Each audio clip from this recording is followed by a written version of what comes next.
왜 사람들은 은혜를 떠나서 율법으로 갈까요? 이상한 일이지만 이 사실이라는 거예요. 그리스도의 은혜를 떠나 자유를 떠나 이스라엘 백성들이 광야에 나왔을 때 자유를 욕하고 애굽으로 돌아가려고 하잖아요. 아까 말한 대로 독일 사람들이 히틀러 치하에서 그 히틀러의 주는 달콤한 말에 빠져가지고 복음을 버리고 히틀러의 십자가로 달려가잖아요. 이런 걸 보면 정말 이해할 수 없는 일이다. 이상하게 여긴다. 여기에는 사도의 안타까움이 있습니다. 그런데 이같이 속히 떠날 수가 있느냐? 우리는 경험을 통해서 건전하고 견고한 믿음 계속 품는 것이 얼마나 어려운지를 알고 있다. 작은 교회에 신실한 말씀 사역자가 있는데 비방하거나 악의적으로 반대하는 사람이 하나가 들어오게 되면 순식간에 교회가 뒤집어진다는 거죠. 바울이 떠난 직후에 거짓 사도들이 갈라디아 교회에 침투해가지고 교회를 뒤집어 놨습니다. 미친 생각을 가진 한 사람이 많은 참된 사역자들이 밤낮 없이 수고해서 오랜 세월에 걸쳐 이루어 놓은 것을 하루아침에 무너뜨릴 수가 있습니다. 그래서 우리는 잠자는 동안에 마귀가 가라지를 뿌리러 오는 것을 조심해야 됩니다. 근데 예수님은 가라지도 그대로 두라고 그러긴 했어요. 가라지도 그대로 둬라. 그리스도의 은혜로 부르심을 떠나는 이유. 자, 은혜를 왜 떠날까? 세상은 왜 이처럼 악랄하게 영원한 위로와 은혜, 구원, 영생에 대한 복된 소식을 미워하는 것일까? 그것은 이 세상이 지금 악하고 사악한 세대에 있기 때문에 그렇습니다. 마귀의 권능 아래에 있기 때문에 그렇습니다. 악의적으로 하나님의 자비를 미워하고 박해한다는 것이죠. 요한복음 3장 16절에 보면 빛보다 어둠을 더 좋아해요. 빛을 오지 않는다 그랬죠, 예수님이. 빛보다 어둠을 더 좋아해요. 근데 우리 뭐 적당한 비유가 될지 모르지만 우리 어렸을 때 보면 엄마가 주는 좋은 음식보다는 길거리에서 파는 불량 음식이 더 맛있고 더 좋은 것 같이 하여튼 좀 인간에게는 이상한 게 있어요. 탕자가 집을 나가려고 하는 것처럼. 그러므로 마귀의 다른 복음, 간계를 파악해야 됩니다. 그런데 제일 중요한 것은 어떤 이단도 마귀의 이름으로 우리에게 오지 않습니다. 다 뭐예요? 빛들의 천사를 가장하죠. 여기 그 안양이 아니고요, 분당에 있는 그 안상홍 증인회, 지금은 하나님의 교회라고 이름을 바꿔버렸는데 이 안상홍 증인회도 그 안에 들어가면 그리스도 안상홍님의 이름으로 기도합니다. 이렇게 합니다. 그리스도 안상홍님. 그 찬송가를 보면 기가 막혀요. 안상홍님이 우리를 위해서 피를 흘리시고 뭐 어쩌고 전부 다 말도 안 되는 얘기를 해놨는데 그 교리를 가지고 사람을 하고, 그러면 왜 안상홍이 그리스도냐? 안상홍은 유월절의 율법을 우리에게 회복시켜줬다는 거예요. 유월절. 그 사람들은 머리에 하얀 수건 뒤집어 쓰고 이렇게 하거든요. 그러니까 복음의 율법에서 복음을 예수님께서 우리에게 가르쳐 주셨는데 얘네들은 거꾸로 율법으로 돌아가는 걸 해놓고는 그래서 이 사람이 그리스도다 이렇게 말하는 거예요. 너무 이상하지만은 거기에 따라가는 사람들이 너무나 많아요. 근데 이런 일들은 제가 이걸 들어서 그렇지 다른 측면에서도 보면 얼마든지 많습니다. 얼마든지 많아요.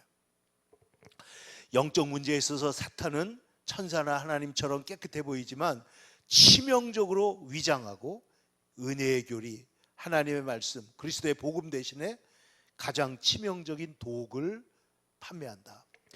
그래서 오늘 바울 사도께서는 이 거짓 사도들의 교훈을 다른 복음이라고 부르는 것입니다. 다른 복음. 다른 복음은 없나니.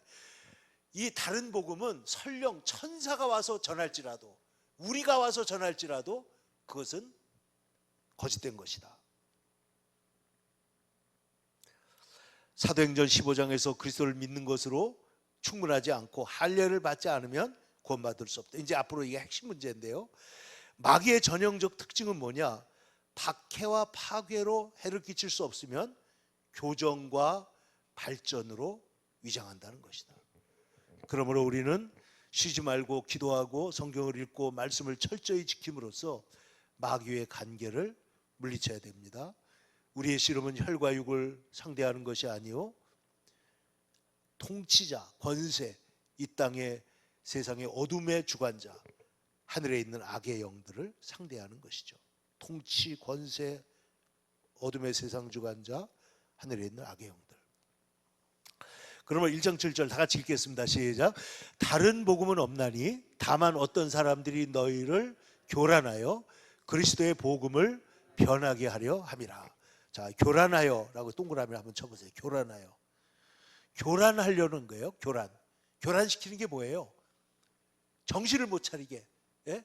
공격해가지고 정신 못 차리게 하는 거죠. 그래서 복음을 변하게 한다. 양심을 교란시킨다. 행위와 율법의 의의를 가르치는 선생은 모두 교회와 사람들의 양심을 교란시키는 자라는 점을 명심해야 한다는 거예요. 외적으로 볼 때 거룩해 보이는 이단일수록 해악이 더 크다. 거룩해 보이기 때문에. 사도행전 15장에 어떤 사람들이 유대로부터 예루살렘, 여기 율법주의가 있는 동네잖아요. 거기서 내려와서 형제들을 가르치되 너희가 모세의 법대로 할례를 받지 아니하면 능히 구원을 받지 못하리라 하니. 그러니까 예수 그리스도는 간대가 없잖아요.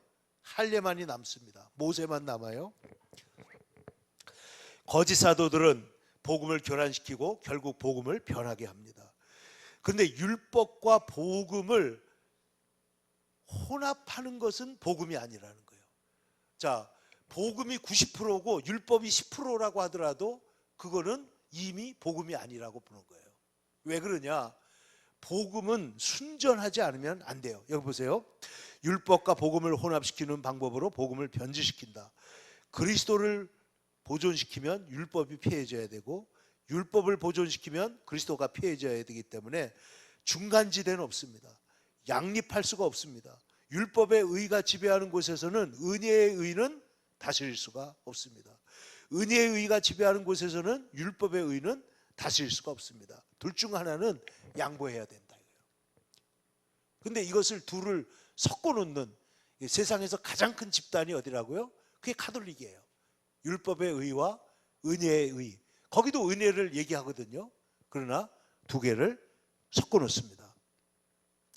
은혜의 교훈과 율법의 교훈은 공존할 수 없다. 하나는 거부되거나 폐지되어야 하고 다른 하나는 확증되거나 확립되어야 한다. 이 둘을 혼합시키는 것은 그리스도의 복음을 무너뜨리는 짓이다. 율법과 복음을 혼합하고 믿음과 행위를 혼합시키는 것은 중대한 문제다. 그러니까 이 문제가 그럼 우리 예수 믿는 사람은 행동이 나빠도 돼요? 그런 뜻이 아니라니까요. 그런 얘기가 아니고 구원의 하나님 앞에 의로워지려고 하는 데 있어서는 율법은 아무리 가져와도 아무 소용이 없다는 말이에요. 율법과 복음, 믿음과 행위를 혼합시키는 것은 어때요? 작은 일처럼 보입니다. 그러나 절대 작은 일이 아니에요. 그래서 여기 그 갈라디아서에서 그 베드로가 이방인들하고 같이 밥과 술 먹다가 외식하고 도망갔잖아요. 작은 일처럼 보이는데 그 작은 일이 아니라고 봤기 때문에 바울 사도가 그거를 엄격하게 공개적으로 책망한 겁니다. 근데 거기에 누구까지 따라갔냐? 바나바도 외식됐다 그래요. 바나바가 어떤 사람이에요? 바울 사도하고 함께 이 은혜의 복음을 온 세상에 전했던 사람이에요. 근데 바나바조차도 외식에 물들어 버려요. 그러니까 요 당시에 복음에 바로 서 있는 사람은 바울 한 사람밖에 없는 거예요. 한 사람. 베드로조차 넘어갔다니까요. 바나바조차 넘어갔다니까요. 그러니까 이게 얼마나 작은 일이 아니라는 얘기를 지금 하는 겁니다. 작은 일이 아니다. 이것은 인간 이성이 최대한 상상할 수 있는 것보다 더 큰 해를 끼친다. 이 혼합은 은혜에 대한 지식을 더럽히고 흐려놓을 뿐만 아니라 그리스도와 그분이 주시는 온갖 유익을 제거하고 오늘 본문이 말하는 것처럼 복음을 완전히 변질시키기 때문이다. 그런데 문제는 뭐냐?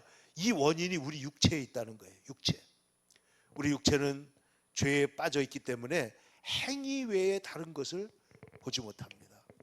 율법의 의로 살기를 바라고 율법 자체의 행위를 의존하는 것 외에 죄로부터 빠져나올 다른 방법을 보지 못한다. 우리의 육체는 양심이 쉼과 평온을 얻는 유일한 방법인 믿음과 은혜의 교리에 대해서는 완전히 무지하다. 그러니까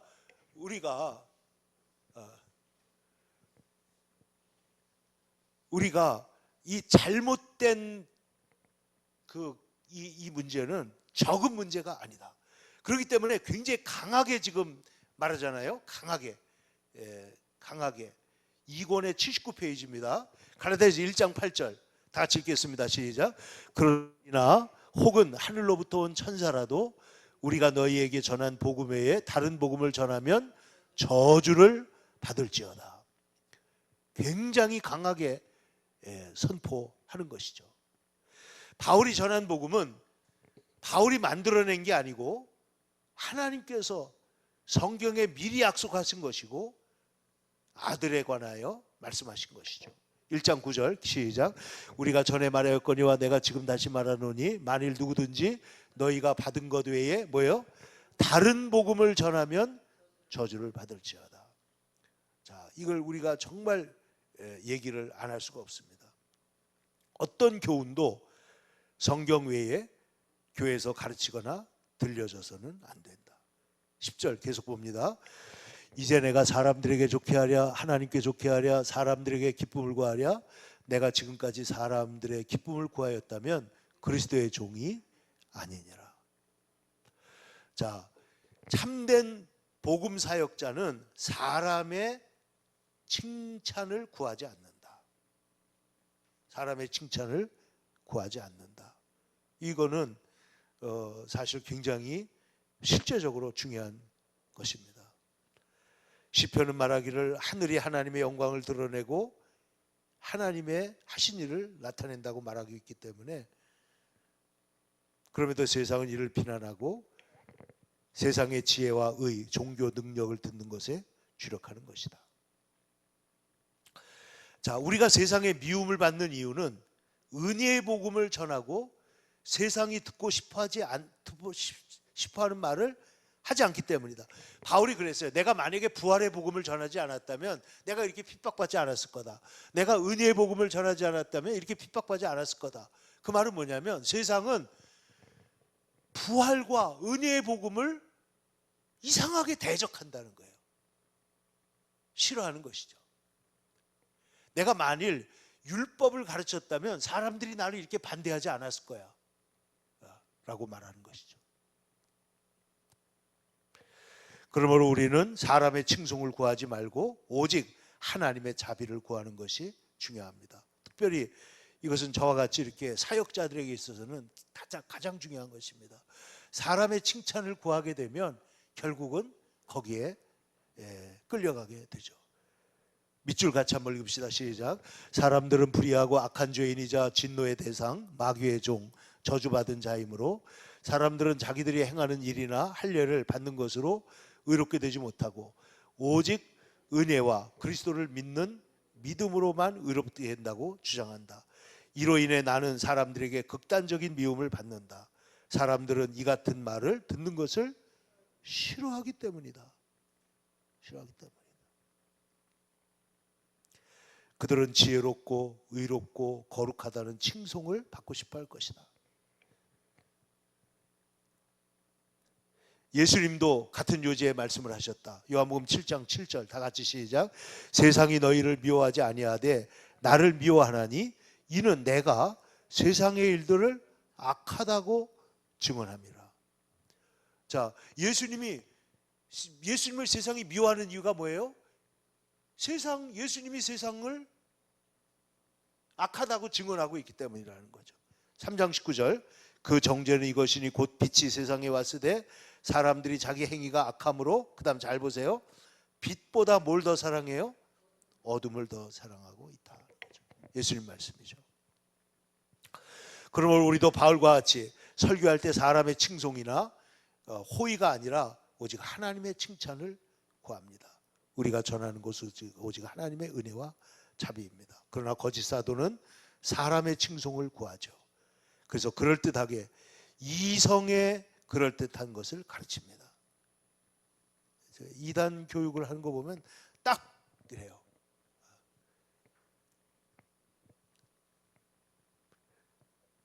엘리야가 까치가 물어다 주는 밥을 먹고 살았는데 그게 과학적으로 맞는 얘기겠느냐? 그거는 까치밥이라고 여자들이 그 물가에 와가지고 제사 드리면서 갖다 놓은 재물 먹고 살았던 것이다. 그러면 이건 교회에서 내가 못 들어봤는데 정명석 선생이 정말 훌륭하구나 해가지고 그 JMS 따라가가지고 다 그렇게 망하는 거예요.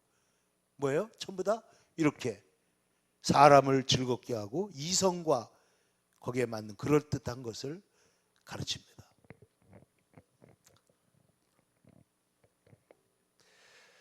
그래서 바울이 박해를 받는 이유는 복음에 타협하지 않기 때문이죠. 제가 조금 아까 말씀드렸죠. 5장 11절 다 같이 시작. 내가 지금까지 할례를 전한다면 어찌하여 지금까지 박해를 받으리요. 사람들이 좋아하는 거 하면요 박해 받을 일이 없어요. 거짓 사도들과 이단들은 얼마나 열심인지 몰라요. 야, 정말 왜 이단들이 왜 외국까지 나가서 선교하는 거예요? 나 알 수가 없어요.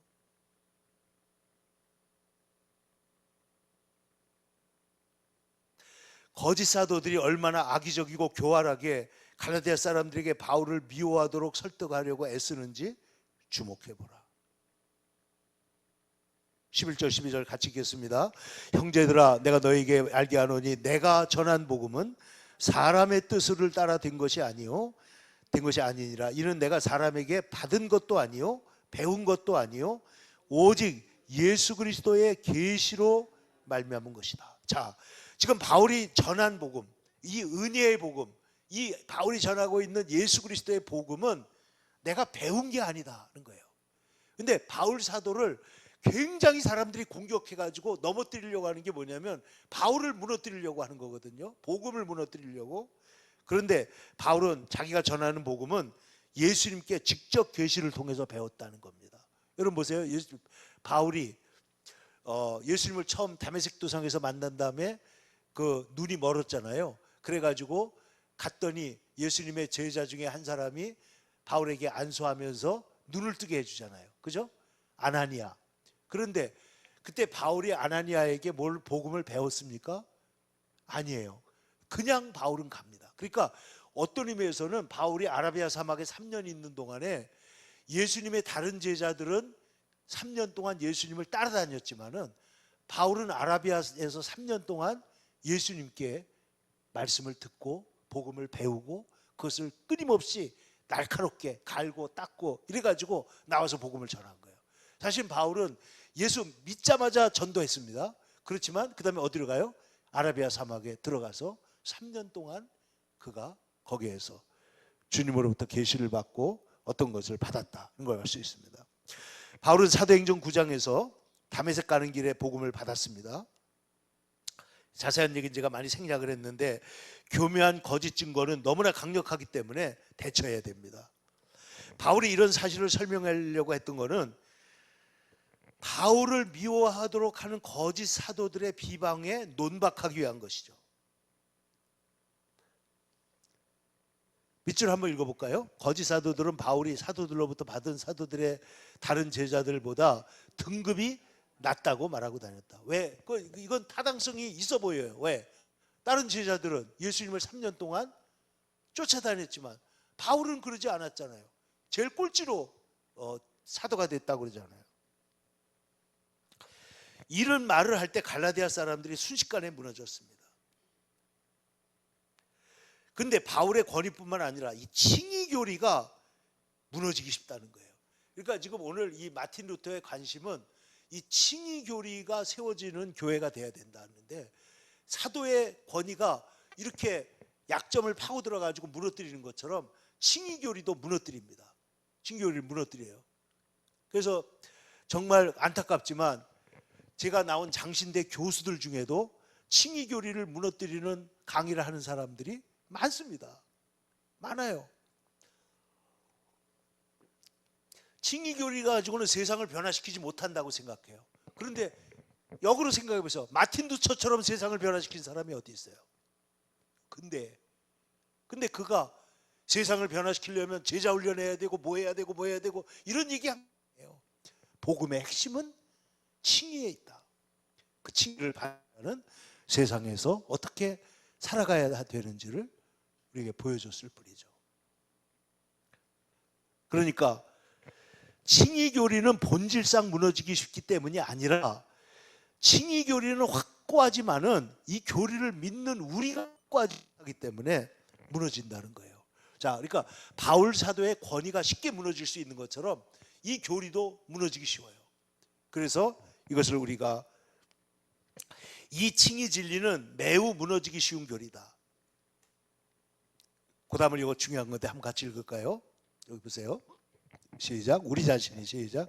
우리 자신의 절반, 즉 이성과 이성의 모든 힘이 우리를 반대하기 때문이다. 이뿐만 아니라 육체도 우리의 영에 저항한다. 그러니까 인간의 절반인 이 이성이 칭의 교리를 받을 때 이게 안 되는 거예요. 왜? 너는 전적으로 부패한 죄인이고 하나님의 은혜 아니면 살아남지 못한다고 하는 이 말이 안 받아들여지는 거예요.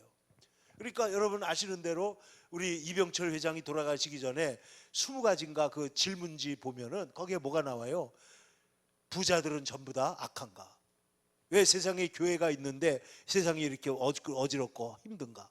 그게 전부 다 그런 인간적인 생각으로 교회를 보면은 이 기독교의 복음이 이해가 안 되는 거예요.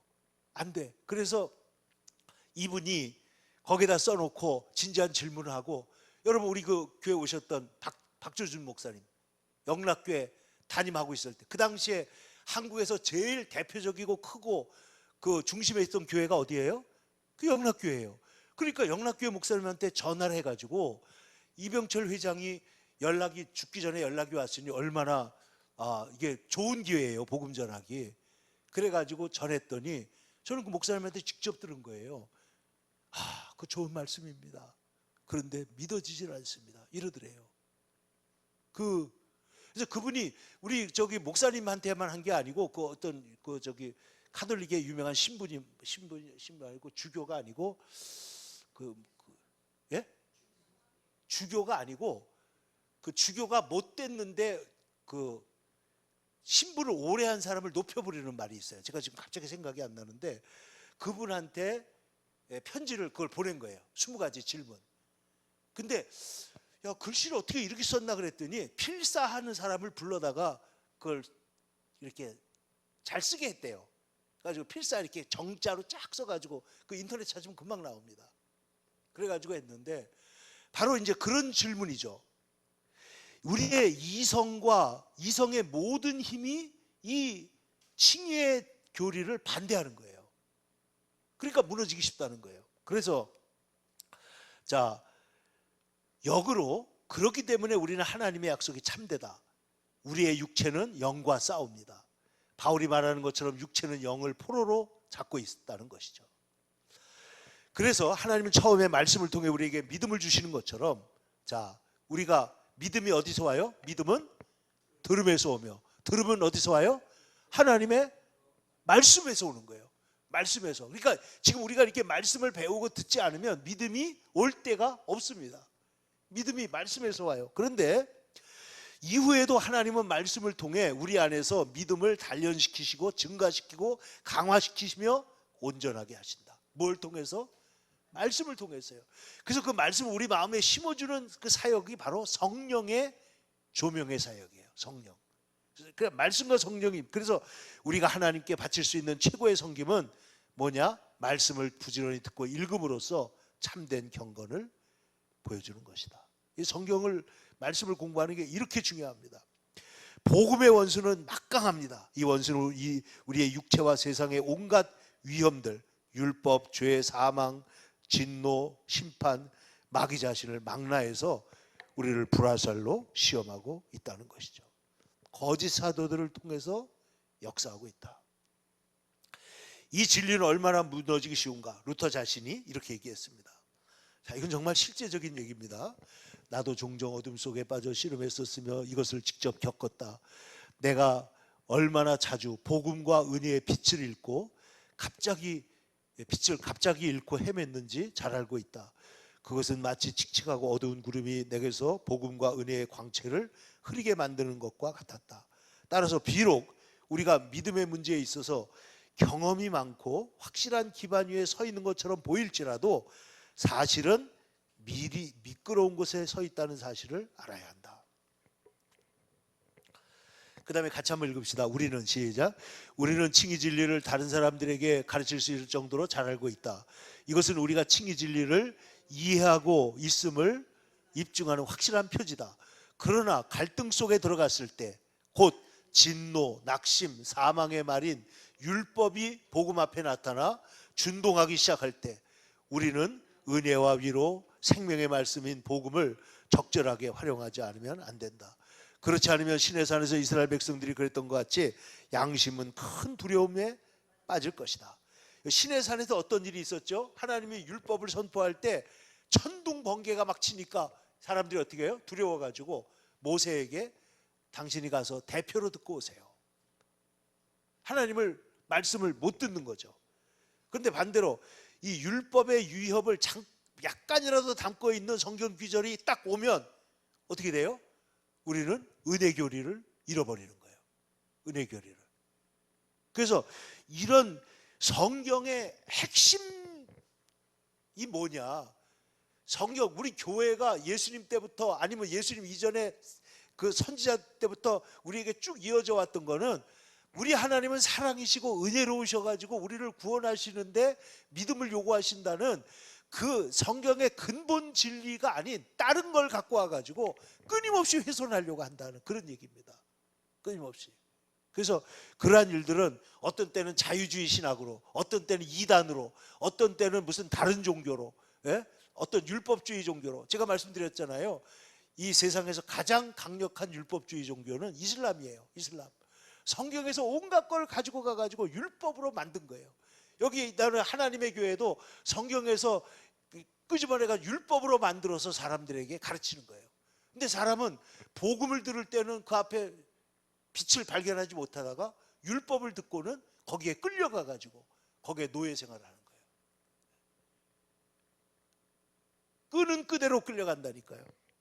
제가 언제 말씀드렸지만 어떤 여자가 자기 딸이 병에 걸렸는데 어떤 점쟁이한테 갔더니 그 무당한테 갔더니 이 사람이 어떻게 해가지고 자기 딸을 고쳐주겠다 그러니까 거기에 완전히 빠져가지고 결국은 거기 가서 돈도 바치고 그 다음에 시간도 매일 가서 거기 가서 저기 빨래하고 뭐 설거지하고 이러면서 있다가 어느 순간에 돈을 갖다 바칠 게 없으니까 이 여자가 이혼을 시켜가지고 돈을 빼냅니다. 이혼을 시켜가지고.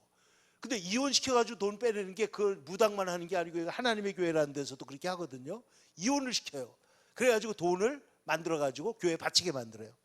그런 다음에 또 어떻게 하느냐.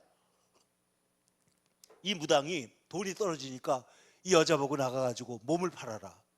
그래서 몸을 팔아가지고 돈을 갖다가 바치면은 그 돈을 다 자기가 무당이 뺏는 거예요. 다 뺏어가.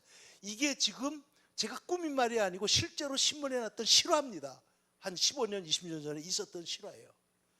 그러면 사람이 어떻게 이렇게 어리석을 수가 있지? 근데 그게 그러니까 여기에 마귀가 끌면 끄는 대로 끌려간다는 거예요. 소에다가 그 콧대를 해놓으면 어떻게 해요? 끄는 대로 끌려가죠. 옛날에 우리 집에서 우리가 어렸을 때 상도동에 살았는데 상도동에요. 그런 일이 있었대요. 우리 형한테 들었나는데 이 개 도둑들이 낚싯바늘 끝에다가 고기 같은 걸 해가지고 던져놓으면은 개가 물잖아요. 그럼 어떻게 탁 잡아채면은 이게 낚싯바늘이 입안에 꽂히나 봐요. 그걸 끌면 그냥 끌려가는 거예요. 꼼짝도 못하고. 근데 그런 일이 사람에게도 일어나고 있다는 거예요. 사람에게. 얼마나 기가 막힌지 몰라요, 이게. 복음을 버리고 저런 데 어떻게 들어갈 수가 있지? 어떻게 저런 일이 있을 수가 있지? 어떻게 이렇게 귀한 걸 버리고 세상으로 빠져나갈 수가 있지?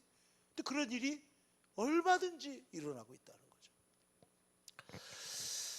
자, 그래서 우리의 칭의와 은혜, 그리스도 복음을 잊어버리도록 만드는 것이다.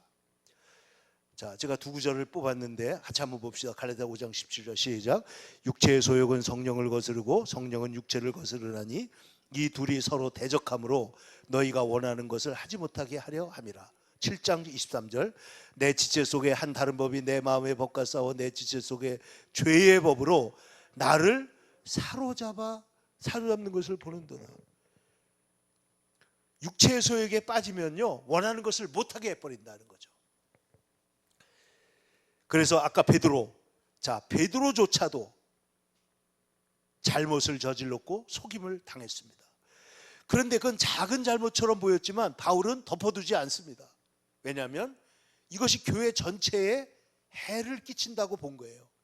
해를 끼친다고. 그러니까 아까 말했지만은 이 베드로가 외식을 했을 때, 여러분 베드로가 어떤 사람이에요? 예수님의 뭐예요? 수제자입니다. 예수님의 십자가 부활을 목격했던 사람이고 주는 그리스도이셔 살아계신 하나님의 아들입니다라고 했던 사람인데, 율법주의자들이 오니까 그 사람들하고 밥 먹다가 어떻게 했다고요? 슬그머니 일어나가지고 도망을 갔는데, 그 도망간 것이 뭐냐? 이 복음의 핵심을 외면하는 것이 되기 때문에, 그래서 이 문제를 다루는 거예요. 갈라디아서에서는 이 베드로 문제하고 이 몇 가지 그 율법 문제를 다루고 있는데, 그것을 그래서 바울은 그를 대면하여 책망했다는 것이죠. 칭의 교리를 지키고 복음을 상실하지 않으려면 말씀을 부지런히 배워야 합니다. 말씀을 싫어하는 것보다 더 위험한 일은 없습니다. 충분히 알고 있다고 생각하지만은 마음이 식어서 점차 말씀을 싫어하게 된 사람은 누구든지 그리스도와 복음을 상실할 수 있다. 제가 아쉽게 생각하는 분 중에 하나가, 우리나라에 옛날에 아주 유명했던 장준하라는 사람이 있어요. 장준하. 여러분 이름 들어보셨죠? 장준하. 뭐 했던 사람이에요? 사상계라는 책을 만들고 우리나라 사상 쪽에 했고, 이 사람은 특별히 김구 선생의 비서로, 직접 비서로 하고, OSS라고 영어도 잘해가지고 미국 특수부대에 들어가지고 고려대학교 총장하셨던 김준엽 씨라고 있어요. 그분하고 친구예요. 그런데 이 사람이 어떤 사람이냐? 고등학교 졸업하고 신학교에 들어갔습니다. 결혼을 했어요. 그런데 결혼한 지 일주일 만에 일본 학도병으로 끌려간 거예요. 근데 끌려갈 때 이 사람이 뭘 가지고 앉아 왔어요? 신학생이니까 성경 한 권 딱 들고 왔는데, 얼마나 머리가 좋은 사람인지 헬라어 성경 들고 간 거예요. 헬라어 성경 딱 들고 군대에 들어갔어요. 그러면서 자기 아내에게 뭐라고 말했냐? 만약에 내가 일본 군대에 갔다가 탈출을 하면 내가 편지를 보낼 때 편지의 마지막이 성경 구절로 끝나면 내가 탈출한 걸로 알아라. 그게 신호예요. 근데 이 사람이 뭐라고 썼는지 아세요?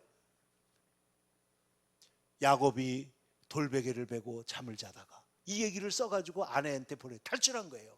탈출해가지고 독립군에 들어가가지고, 그래가지고 막 공을 세우고 혁혁하게 이렇게 했던 사람인데, 이 사람이 마지막에 죽을 때 복음을 완전히 잃어버린 건 아니지만 천주교로 귀의해가지고 천주교인으로 죽었어요. 우리나라 자유민주주의 운동을 해서 큰일 한 사람입니다. 그러나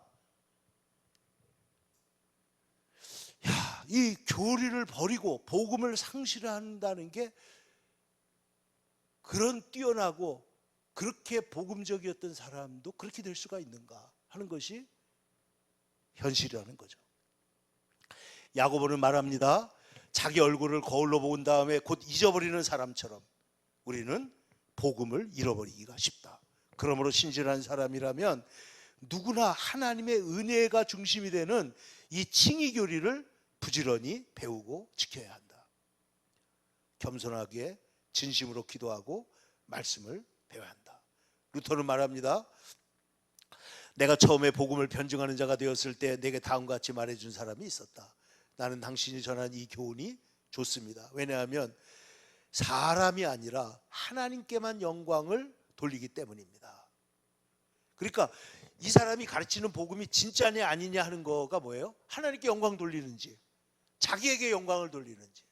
여러분, 교회를 큰 교회를 세우고 혁혁한 공을 세운 목사라고 하더라도 이 사람이 자기에게 영광을 돌리는 사람이라면 그 사람은 복음의 사역자가 아니라는 거예요. 제가 미국에서 척스미스 목사를 보고 존경하게 된 이유가 그는 그리스도를 보여주기 때문에 사람들에게 자기를 보여주지 않고 복음 교리는 인간에게서 모든 영광과 지혜와 의를 어떻게 한다고요? 제거하고 그 모든 영광을 누구에게 돌려요? 무로부터 만물을 창조하신 하나님께로 돌리는 것이다. 그러니까 이 은혜의 교리라는 것은 인간은 전적으로 부패하고 무능하고 하나님의 은혜로만 살아남게 된다. 그러니까 하나님께 영광을 돌려야 된다. 이거거든요. 근데 이 핵심 교리에다가 사람들은 이건 부족한 것 같고 자꾸만 거기에다 뭘 얹거나 거기다 플러스를 시키거나 뭘 더해야 된다고 생각한다는 거예요. 그거를 지금 경계하고 있는 것입니다. 13절 시작. 내가 이전에 유대교에 있을 때 행한 일을 너희가 들었거니와 하나님의 교회를 심히 박해하여 멸하고. 과거에 바울은 이런 복음의 반대자였죠. 그런데 14절 다 같이 시작. 내가 내 동족 중 여러 영갑자보다 유대교를 지나치게 믿어 내 조상의 전통에 대하여 더욱 열심히 있었으나. 이거 우리가 잘 아는 얘기죠. 만일 율법의 의의를 찬미할 만한 사람이 있었다면 바울은 누구보다도 그런 사람이죠. 사실은 루터도 그런 사람이에요. 누구보다도 가톨릭 교리에 충실해가지고 애를 썼던 사람이 맞아요. 루터도 복음을 깨닫기 전에 누구보다도 율법, 이 행위의 의교리에 열심이었던 사람입니다. 자, 한번 같이 읽어보겠습니다. 바울과 같이 시작. 바울과 같이 나도 복음을 깨닫기 전에는 나아가 지금 행위와 공로로 의롭다함을 받는 교리를 무너뜨린다는 이유로 오늘날 나를 극렬히 미워하고 박해하는 모든 사람보다 나는 더 심하게 금식과 고행, 기도 그리고 다른 실천들로 가련한 육체를 혹사시킴으로써 어떻게든 행위의 의 교리를 지키는 데 심혈을 기울였다. 나는 건강을 해칠 정도로 육체에 부담을 주면서까지 이 관습들을 매우 부지런히 그리고 미신적으로 따랐다. 무엇을 하든 간에 하나님의 영광을 위해 성실하고 열심히 실천했다. 그렇지만 그때 내게 유익했던 일들을 지금 나는 바울과 같이 나의 주 예수 그리스도를 알기 위하여 잃어버리는 것과 배설물로 간주한다.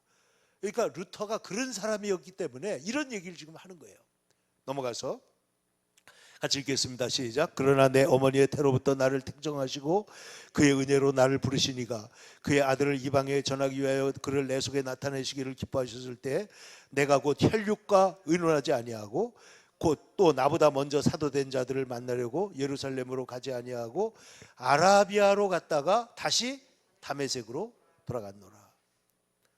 자, 여기에 여행을 기록하고 있는데 아무의 조언도 받지 않고 아라비아로 갑니다.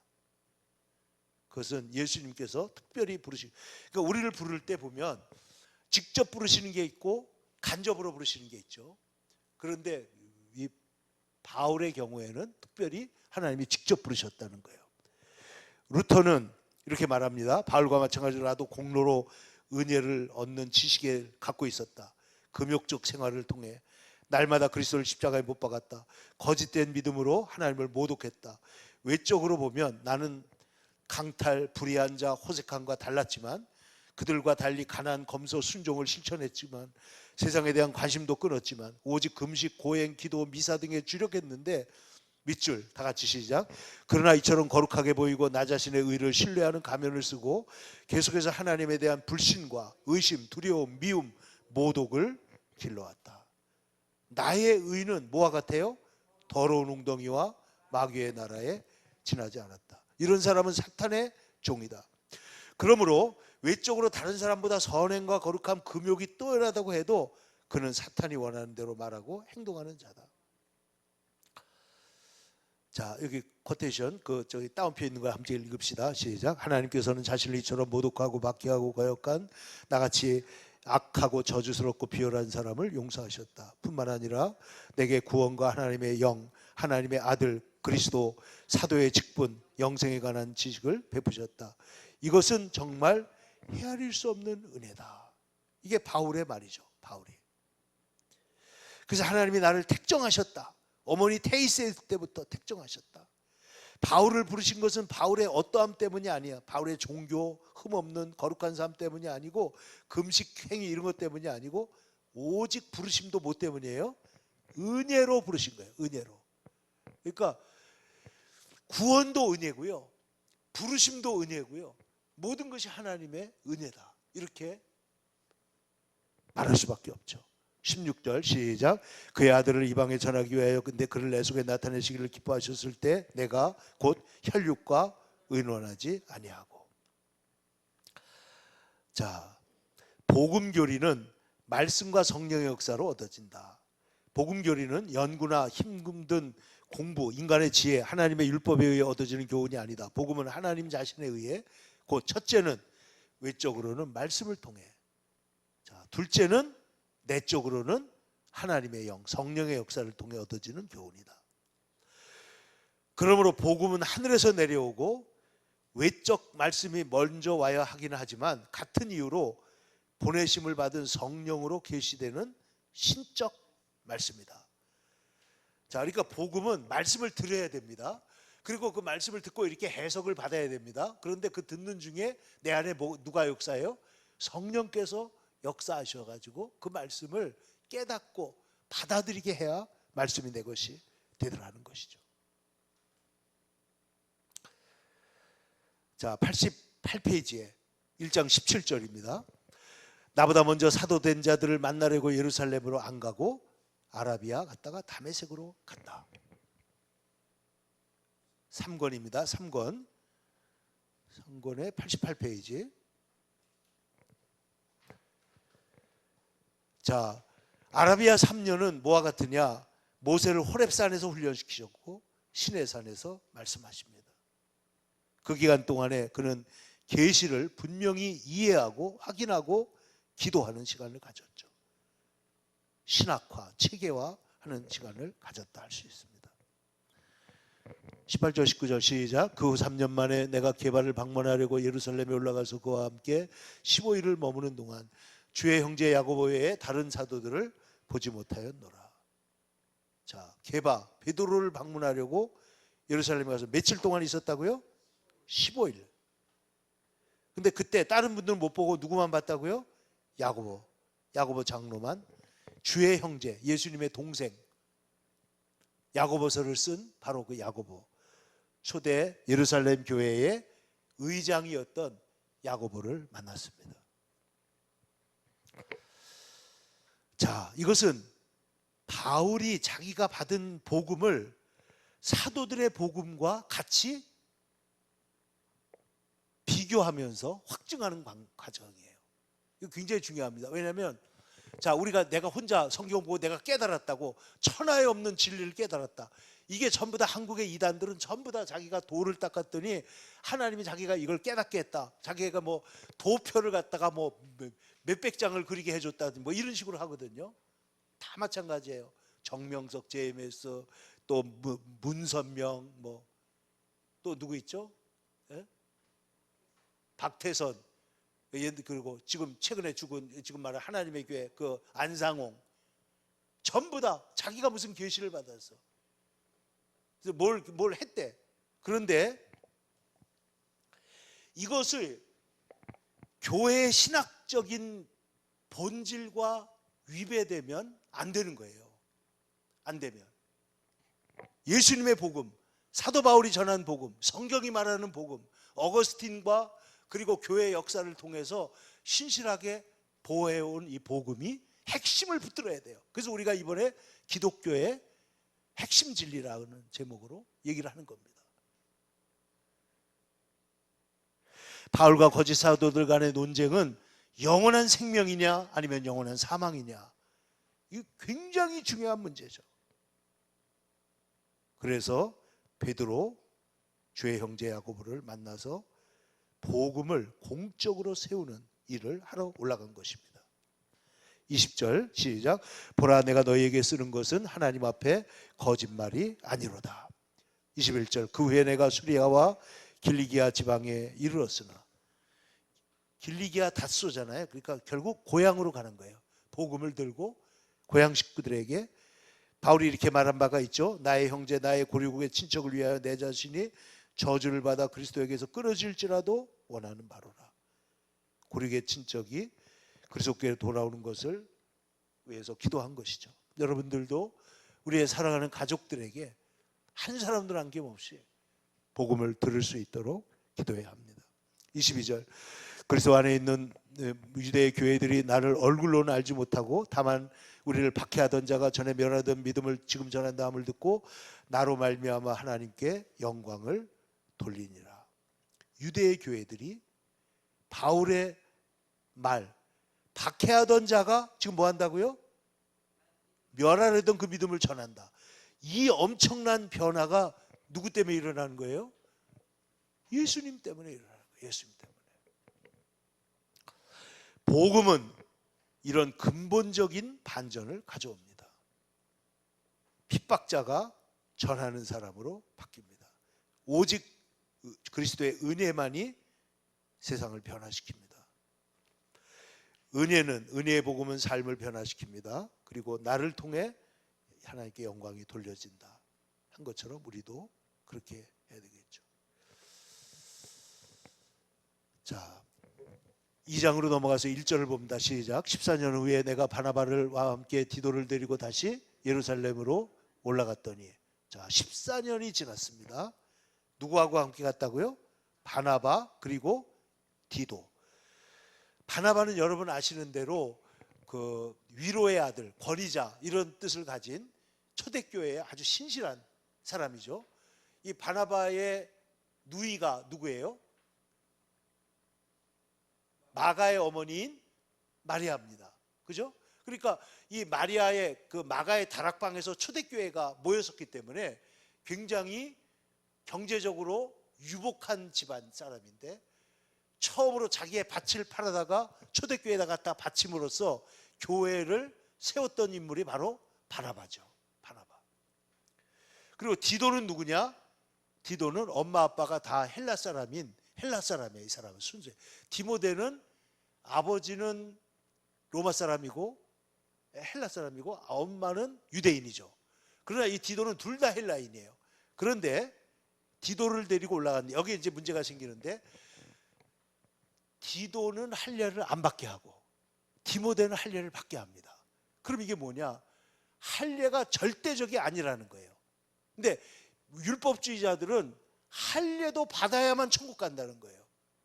그러니까 지금 아까 칭의의 교리와 할례 교리가 지금 부딪히는 것이죠. 이 문제를 어떻게 풀어야 되느냐, 이거는 실질적인 얘기를 하게 됩니다. 이방인들이 할례를 받아야 된다. 바울의 반대자는, 자, 이방인들도 예수 믿으려면 뭘 받아야 된다? 할례 받아야 된다. 바울을 반박하면서 율법, 그 다음에 사도들의 본보기, 셋째 디모데에게 할례를 베푼 거. 그 디모데에게는 주고 왜 딴 사람은 안 하느냐? 왜 디도는 할례 안 하느냐? 이렇게 이제 공격거리가 되는 것이죠. 밑줄, 바나바는 바울이 이방인에게 율법의 짐을 지우는 것이 구원의 필수적인 요소가 아니라는 것을 말할 때 유일하게 옆에 있었던 사람인데, 아까 바나바가 외식에 빠져버렸다는 거예요. 바울처럼. 2절입니다. 다 같이 시작. 계시를 따라 올라가 내가 이방 가운데서 전파하는 복음을 그들에게 제시하되 유력한 자들에게 사사로이 한 것은 내가 다름질한 것이 헛되지 않게 하려 함이라.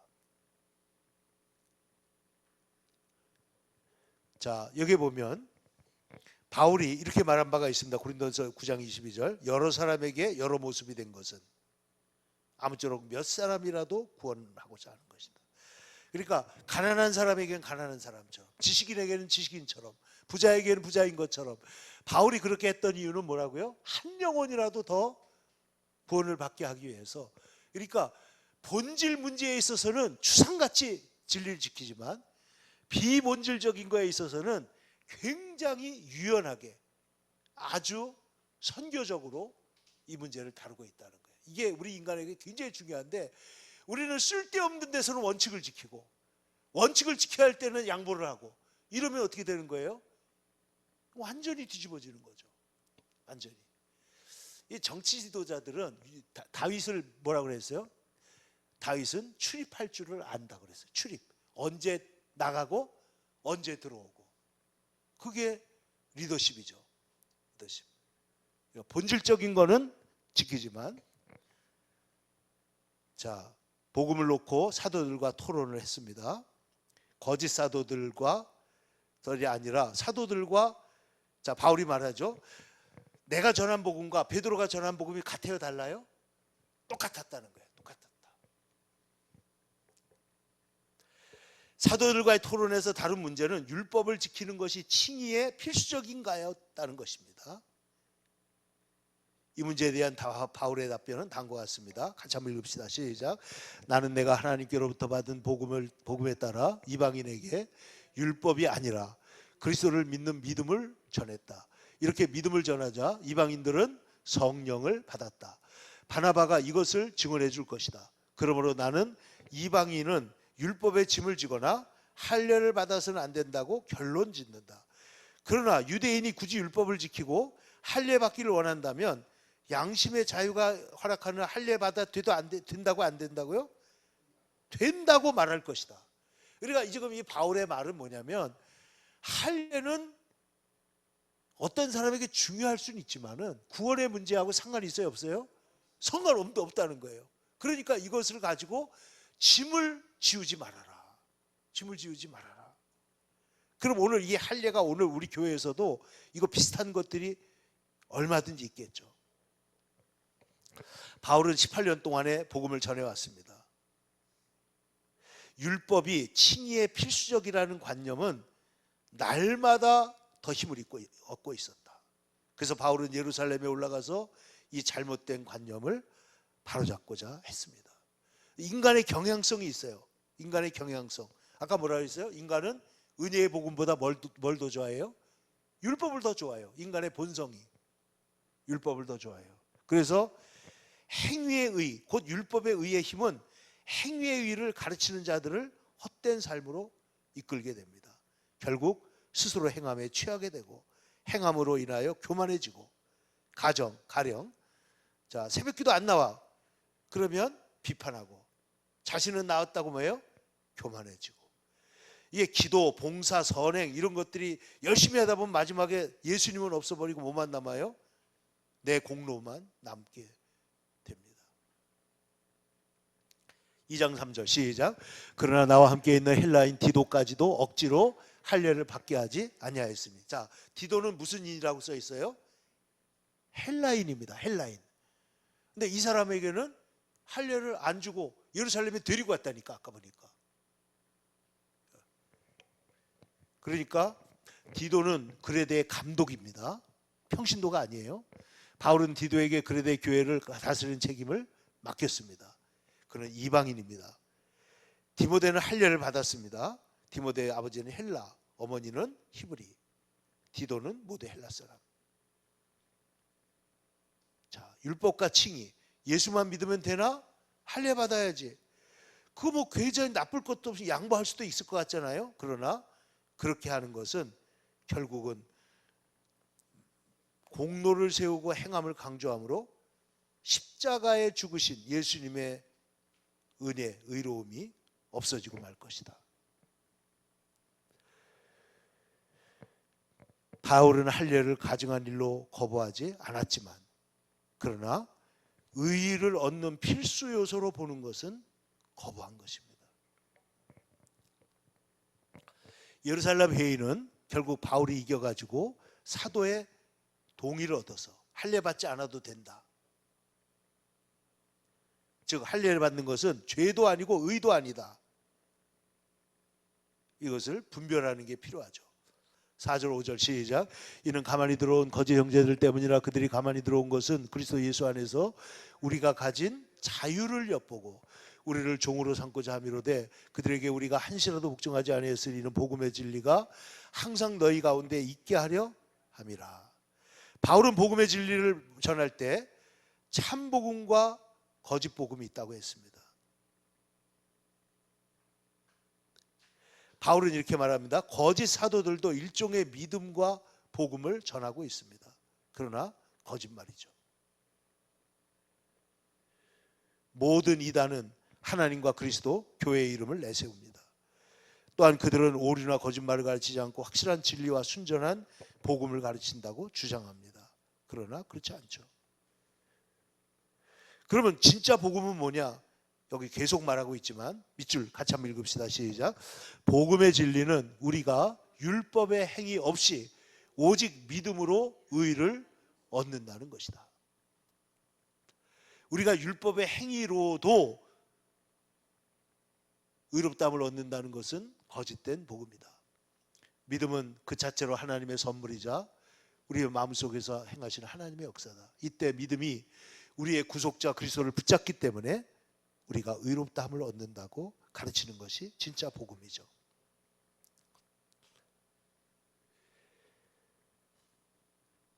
믿음은 내가 무엇을 했는가, 내가 무엇을 바쳤는가, 받을 만한가라고 말하지 않고 뭐라고 말합니까? 그리스도께서 무엇을 하셨는가, 그리스도께서 무엇을 받아놓으셨는가를 말하는 것입니다. 그러니까 내가 했지 하고 예수님이 하셨습니다 차이가 복음과 율법 차이예요. 모든 게 예수님이 하신 일 위에 우리는 있는 것입니다. 율법에도 장점이 있습니다. 우리가 어저께 그 총체적으로 얘기했잖아요. 갈라디아서 서론을. 복음은 예수님이 행하신 일을 말하는 것입니다. 복음은 내가 무엇을 행해야 하는지를 가르치는 것이 아니다. 이거는 율법의 기능이죠. 하나님의 아들 예수가 나를 위해서 행하신 일, 곧 나를 죄와 사망에서 고난받고 죽으신 일이 복음입니다.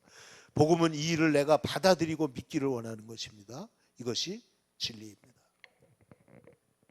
그런데 이 지식이 너무 쉽게 손상된다 하는 거예요. 2장 6절 지나가겠습니다. 사람을 외모로 하나님은 취하시지 않는다. 그 외모에 대한 제가 성구들을 쭉 찾아놨는데 나중에 한번 읽어보시기 바랍니다. 95페이지 빨간 글씨. 오직 그들 속에서 말씀하시는 그리스도와 그들이 우리에게 전하고 선포하는 말씀을 존중하고 칭송하기를 원하신다.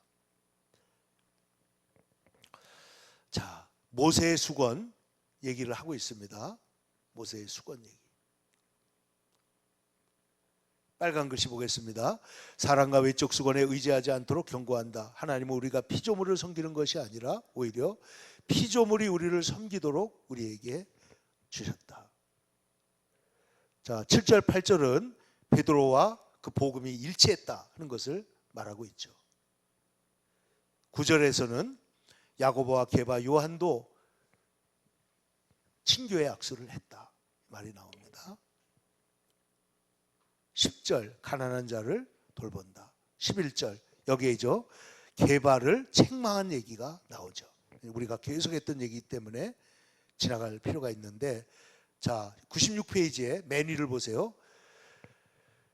빨간 글씨 2점에 있어서는 우리가 고지식하고 완강할 필요가 있다. 그러니까 아까 다른 면에 있어서는 그렇게 하지만 그러나 다른 복음을 전하는 것은 안 된다. 선지자들도 잘못된 길 간 적이 있어요, 없어요? 있습니다. 베드로도 잘못된 길 간 적이 있어요, 없어요? 있습니다. 다윗도 실수한 적이 있어요, 없어요? 있습니다. 있어요. 그런데 베드로는 단순히 잘못된 길을 간 정도가 아니라 큰 죄를 저질렀고, 빨간 글씨 믿는 유대인도 율법의 행위가 구원의 필수 요소라는 자신의 견해가 옳다고 확신했을 것이다. 그러면 어떻게 돼요? 복음이 아니라 율법으로, 그리스도가 아니라 누구로? 모세로 되돌아갔을 것이다. 지금 그리스도가 아니라 모세로 되돌아간 대표적인 종교가 여기 있는 하나님의 교회라니까요. 모세로 돌아가는 거예요. 베드로가 넘어졌다면, 자 엘리야나 요나도 잘못됐죠. 베드로가 넘어졌다면 나도 역시 넘어질 수 있어. 그러나 베드로가 일어섰다면 나 역시 다시 일어날 수 있습니다. 우리는 똑같이 그 은사와 그리스도 세례 말씀 죄사함을 갖고 있습니다. 자,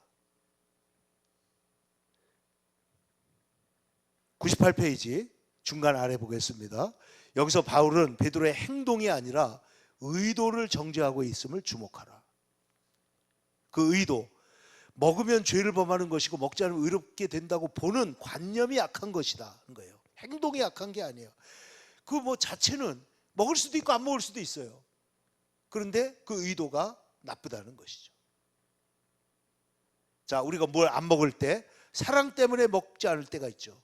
그럼 괜찮아요. 그런데 98페이지 제일 아래 의를 얻기 위해 먹지 않는다. 이거는 그리스도를 부인하는 것이 된다. 결국 그리스도를 포기하고 은혜를 멸시하며 유대교로 다시 돌아가고 율법의 모든 점을 짊어지도록 빌미를 주기 때문에 이 칭의 문제는 절대로 소홀히 해서는 안 된다. 율법과 율법의 행위 속에는 사람들을 그리스도의 길을 부인하도록 이끄는 위험 요소가 들어있다. 그래서 바나바까지도 외식에 유혹됐다. 바나바까지도. 결국 이 시대에 오직 바울 혼자만 진리를 지켰죠. 그 1517년에 오직 한 사람 마틴 루터가 똑바로 섰을 때 세상이 완전히 개혁됐죠. 한 사람이 이렇게 중요합니다. 율법과 복음을 명확히 구분하는 일들. 그러므로 좀 극단적이지만 루터는 이렇게 말합니다. 믿음의 원수인 이성을 버려라. 죄와 사망과 시험이 임할 때 이성은 믿음의 의를 돕지 않는다. 말씀으로 돌아가야 된다는 거예요.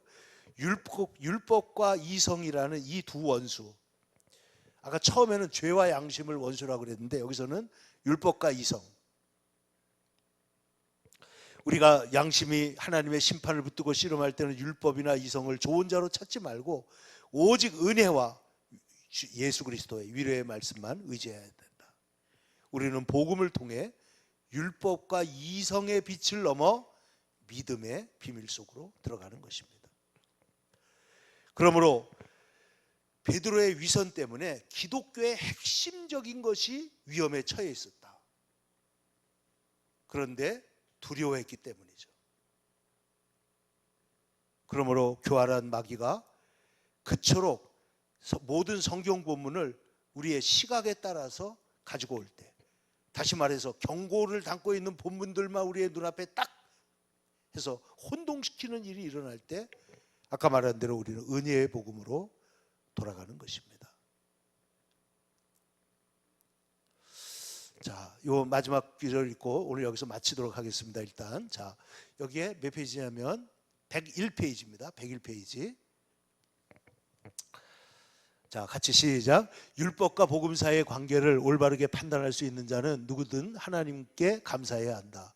자신이 참된 신학자라는 사실을 알아야 한다. 율법과 복음을 식별하는 길은 복음은 하늘에 두고 율법의 의는 땅에 두는 것이다. 만약 믿음이나 양심에 관한 문제라면 우리는 율법을 완전히 배제하고 율법을 땅에 두어야 한다. 그러나 행위를 다루고 있다면 행위와 율법의 의의 등불을 밝혀야 한다. 그러므로 오늘 이 14절의 본문은 기독교 교리 전체의 정수를 담고 있다. 그러니까 율법의 문제인지 이것이 복음, 하나님의 나라에 가는 하나님의 의에 관한 문제인지를 구분할 줄 알아야 된다. 그런 얘기입니다. 여기서부터 이제 설명이 많이 필요하고 사실은 이 은혜가 하나님의 영광을 지향할 때 어떻게 놀라운 역사가 일어나는지 하는 것들이 따라 나오는데 오늘 뭐 아무리 해도 이 짧은 시간에 루터가 이걸 40몇 시간 동안 강의했던 거를 이거를 6시간 동안에 한다는 거는 말이 안 되는 거죠. 그래서 여기까지 하고 다음에 또 기회를 내서 또 주일 오후 시간에 계속해서 하도록 하겠습니다. 혹시 질문이 있으면 한두 가지 하시고 없으면 기도하고 마치겠습니다.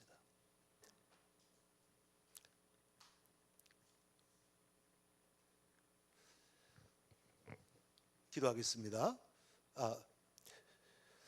하나님 아버지 감사합니다. 우리가 3일 동안 기독교의 핵심 진리, 이것이 종교개혁을 통해서 어떻게 우리에게 또 이 세상에 엄청난 역사와 변화로 나타났는지, 그리고 오늘 우리가 하나님의 은혜와 하나님의 우리를 의롭다고 하시는 그 은혜 위에 있을 때 우리가 죄를 이기고 세상을 이기고 하나님의 백성으로 승리하게 하시는 그 은혜의 사람이 되는 것을 우리가 바로 보고 고백하게 하신 것을 감사합니다. 주여, 우리에게 더욱더 주의 말씀에 집중하며 또 그 은혜 아래, 하나님의 은혜 아래 살게 하여 주시옵소서.